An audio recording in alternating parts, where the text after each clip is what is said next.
বিশ্বনবী জনাবে মুহাম্মদ রাসূলুল্লাহ সাল্লাল্লাহু আলাইহি সাল্লাম আবু আইয়ুব আনসারীর বাড়িতে আসলেন। আবু আইয়ুব আনসারী রাসূল পাক সাল্লাল্লাহু আলাইহি সাল্লামের সামনে এক কাঁদি খেজুর এনে দিলেন। বিশ্বনবী জিজ্ঞাসা করলেন, আবু আইয়ুব আনসারী, তুমি খেজুরের কাঁদি সহ নিয়ে আসলে কেন? তিনি বললেন, ইয়া রাসূলুল্লাহ, রসুলের যদি পাকাটা খেতে ইচ্ছে করে কাঁদির থেকে পাকাটা ছিঁড়ে খাবে, কাঁচাটা যদি খেতে ইচ্ছে করে কাঁচাটা ছিঁড়ে খাবে, যদি আদা পাকাটা খেতে ইচ্ছে করে তার নিজের হাতে আদা পাকাটা ছিঁড়ে খাবে।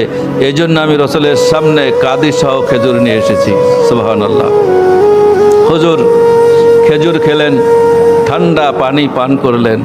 ঠান্ডা পানি পান করে বললেন, সুম্মা লাতুসআলুন্না ইয়াউমাইযিন আনিন নাঈম, কিয়ামতের দিন তোমাদের এই ঠান্ডা পানি আর এই খেজুরেরও হিসাব আল্লাহ পাক নেবেন। সুবহানাল্লাহ।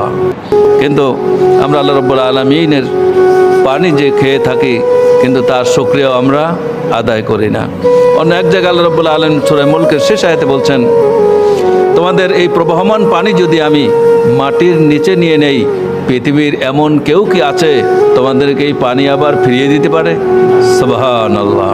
আল্লাহ পাক বলছেন যে তোমাদের নবীর সঙ্গে যে তোমরা যুদ্ধ করো তা না, তোমাদের আগেও বহু নবী রাসূল এসেছিল, তাদের সাথে বহু আল্লাহওয়ালারা যুদ্ধ করেছিল।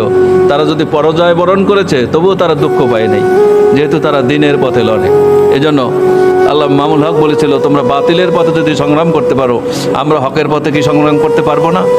তোমরা যদি বাতিলের পক্ষে সংগ্রাম করতে পারো, আমরা হকের পথে জীবন দিয়ে দিতে পারি। আল্লাহ রাব্বুল আলামিন বলছেন, তোমরা যেখানে যাই করো না কেন আর আমার কাছে তোমরা যাই চাও না কেন, আমি রব্বুল আলামিন তোমাদেরকে দুনিয়া চাইলে দুনিয়ার থেকেও কিছু দেই, আর পরকাল চাইলে আখিরাত থেকেও তোমাদেরকে কিছু দেই। আমি ইহলৌকিক এবং পারলৌকিক উভয় কল্যাণ আমি তোমাদেরকে দেই। কিন্তু তোমরা জেনে রাখো, যারা সৎকর্ম পরায়ণ, যারা আল্লাহওয়ালা, যারা মুত্তাকি, আমি রব্বুল আলামিন তাদেরকে ভালোবাসি। সুবহানাল্লাহ। কি জানাই দিলেন? যে আমি তাদেরকে ভালোবাসি। আল্লাহ পাক বলছেন, খবরদার হে মুমিনেরা, তোমরা মোমেনদেরকে রেখে কাফেরদের সাথে বন্ধুত্ব করবে না। তোমরা যদি মোমেনদেরকে রেখে কাফেরদের সাথে বন্ধুত্ব করো, তাহলে তোমাদেরকে কাফেরেরা তোমাদের ইমানের পথ থেকে অনেক দূরে সরাই দেবে। যেহেতু তোমরা আর ইমানের পথ খুঁজে পাবে না, তোমরা আল্লাহ পাক বলছেন, তাহলে তোমরা ক্ষতিগ্রস্ত হয়ে পড়বে। কাফেরদের কাছে কিসে সাহায্য চাও? চায় না? কাফেরের কাছে সাহায্য চায়। আল্লাহ পাক বলছেন, আল্লাহর উপরে বিশ্বাস স্থাপন করেছো, আল্লাহকে রব হিসাবে মেনেছো। রব শব্দের অর্থ হচ্ছে যখন যেইখানে যতটুকুন জিনিসের প্রয়োজন, তখন সেইখানে যতটুকুন জিনিস যিনি পৌঁছাই দিতে পারেন তার